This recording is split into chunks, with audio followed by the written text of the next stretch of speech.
Child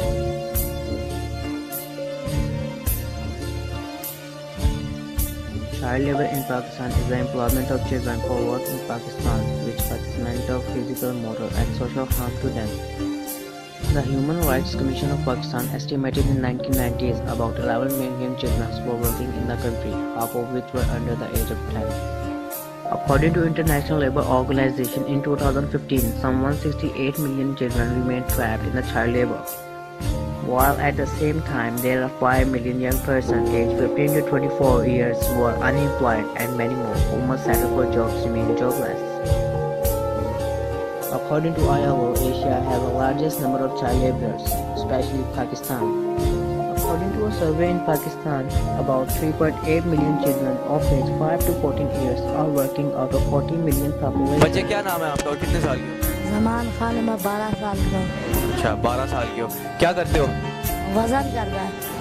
अच्छा क्यों करते हो ये सब? क्यों काम क्यों करते हो? सुबह स्कूल जाते, शाम को काम करते हैं। अच्छा स्कूल में कौन सी क्लास में? 4 क्लास में।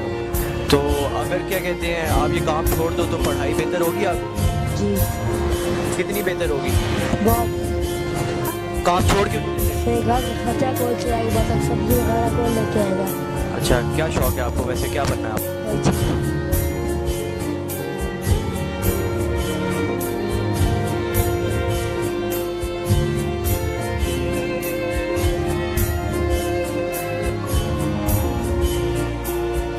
These people cannot afford their children to send them to school. आपको पूरा कोई नहीं, क्या करके पढ़ाऊँ? गरीबों क्या पढ़ाऊँ करके? पेट पालूँ, बच्चे पालूँ। Education is the right of children.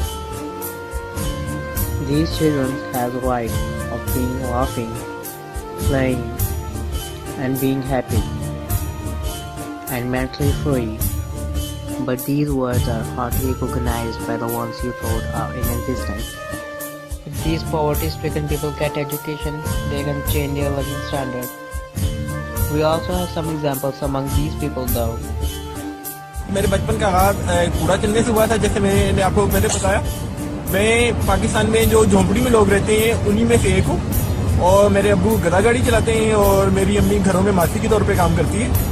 और मुझे बचपन से मेरे अंदर एक बहुत बुरी आदत है कि मुझे पढ़ने का शौक था, और जब मैं कूड़ा चुना करता था तो मैं कूड़ा चुनने के अलावा अखबारों को पढ़ना शुरू कर देता था, जिसकी वजह से मुझे डांट भी पड़ती थी और लोग मुझे समझते थे कि मेरे कज़न कि मैं पागल हो गया हूँ, मेरा दिमाग काम करना छोड़ गया और मैं कुछ नहीं कर सकता और वक्त ज़ाया कर रहा हूँ अखबार पढ़ने के। मगर मेरी जिद ने मुझे आखिरकार एक स्कूल तक पहुँचा दिया, और मेरे ख्याल में ये मेरी ज़िंदगी का एक बहुत ही मुख्तलिफ मोड़ है, क्योंकि मैं अपनी कम्युनिटी में जिसे लोग मुसल्ली, चंगड़, चूड़े कहते हैं, उसका पहला पढ़ा लिखा बंदा हूँ जो अंग्रेजी में भी बात कर सकता है। और मैंने पढ़ना शुरू कर दिया। इस तरह मुझे जो मेरी रूटीन होती थी, मुझे अपने माँ बाप को पैसे कमा कर देने होते थे। मैं सुबह सुबह उठता था, अपना कूड़े का बैग पकड़ता था और मैं मुख्तलिफ मार्केटों में, घरों के सामने जहाँ भी मुझे कूड़ा मिलता था, प्लास्टिक, लोहा, टिन, जो भी बोतलें मिलती थी, गत्ता मिलता था, मुझसे चुना करता था। उसके बाद अपने घर आता था, उसको कूड़े को रखता था, हाथ मुंह धोकर स्कूल की तरफ भाग जाता था और सारा दिन उधर स्कूल में गुजारा करता था।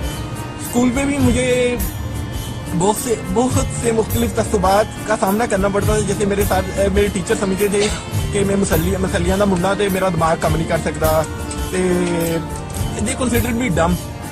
और मेरे ख्याल में मेरे लिए ये एक बहुत बड़ी वो थी कि I have to prove myself, और मैं उसके लिए ज़्यादा दिल लगी से पढ़ता था। और मेरी एक आदत थी कि मैं रीडिंग करता था, और जिससे मुझे बाकी स्कूल वाले बच्चों की निस्बत मुझे एक एज आता था कि मैं पढ़ सकता था।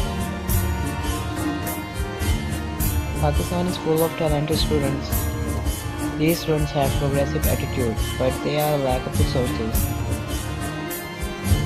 They can play a very active role in building up nation if they are provided resources of everyday needs. Quaid-e-Azam Muhammad Ali Jinnah said, "Without education, it is a complete darkness, and with education, it is a light."